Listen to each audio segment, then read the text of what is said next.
Hey there, my friend. I want to share with you three different ways you can make Christmas gift wrapping bows that are super easy. The first one's with this raffia, but before we get to that, I wanted to share with you this really amazing tulle bow that went crazy pants over on social media for me.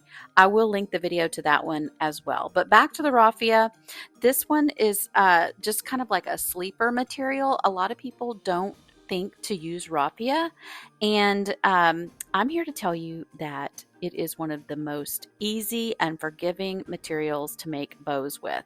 So you're going to separate it and put it into just the amount, kind of thickness of bow that you would like, and then just start creating the bow shape in your hands. It's so forgiving. You do not have to worry about it being perfect, but make sure if you're going to do tails to go ahead and plan those out right now when you're separating it.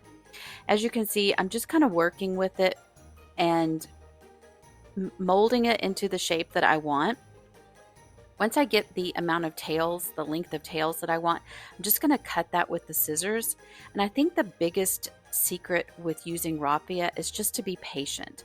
Now, I'm showing you up close that I just took a separate piece of raffia to tie this bow off in the very center.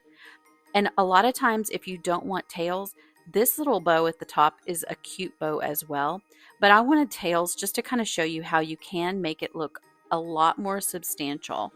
So I'm separating this and I'm going to trim it with the scissors. So easy.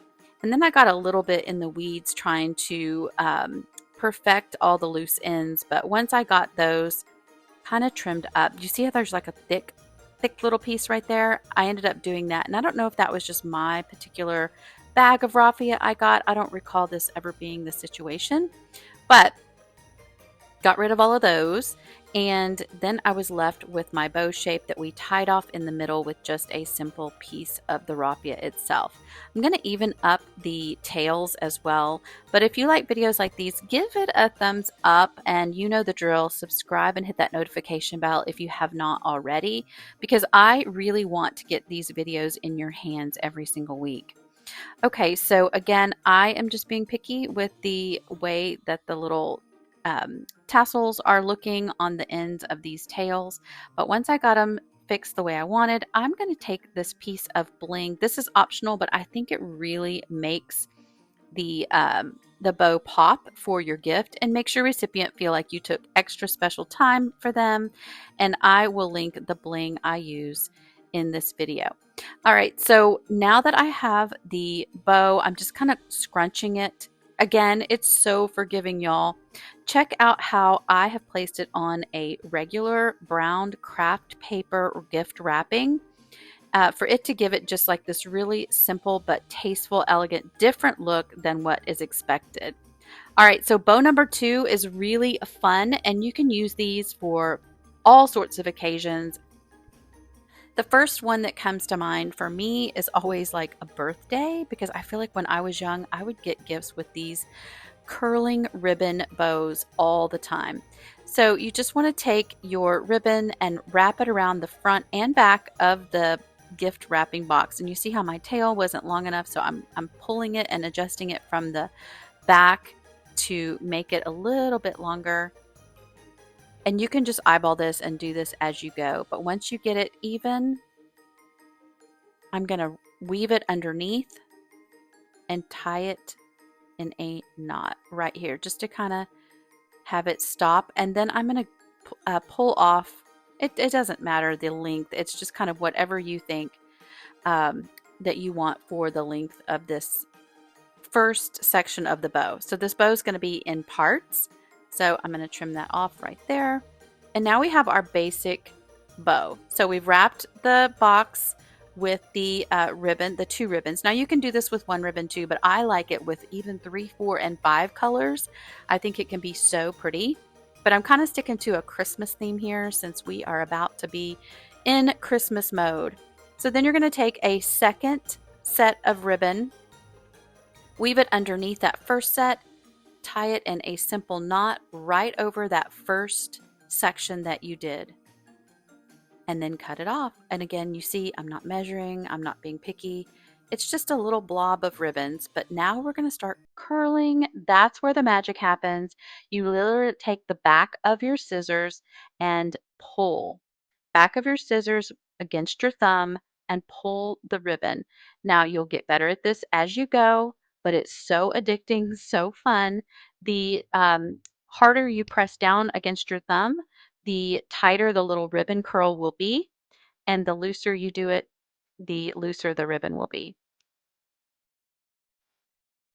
And then once you have done that, you can go back and add more and more and more sections, which is what I ultimately did for this bow because I wanted it to be substantial and big on this gift and make a statement.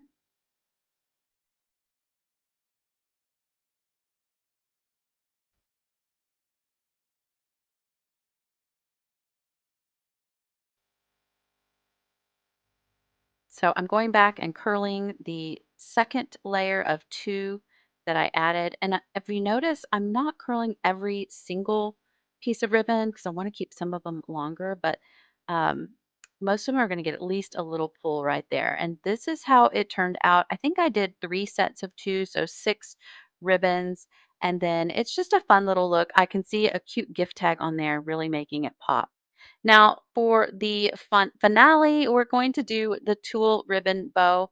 This is my go-to material when it comes to making bows for the holidays because it is so easy to use and so forgiving, and I can use it on both gift bags and gift boxes, but we're using that same flipping it over technique that we used with the curling ribbon with the tulle.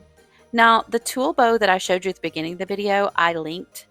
It is different from this bow. This is more of a simple, simplistic, easy bow for beginners, but I'm just, again, weaving the tulle underneath the center piece of ribbon, just like I did on the curling ribbon, and then I'm tying it in a knot. Easy peasy. Any of you can do this. All right, then I'm just going to tie a simple bow. It is that easy. Loosening it, tightening it, loosening, tightening it, and then fluffing it so that it looks really, really cute.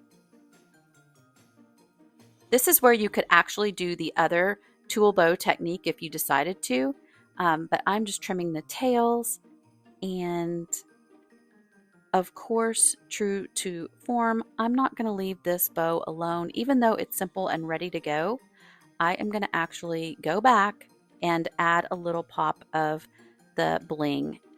And I thought that I have a little snowflake that I think is perfect for the center of this bow. And I'm just using some low temp hot glue to add it in the center. And what do you think? I love the look of the tulle. It's so fancy without being fancy. All right, my friend, I'll see you on the next video.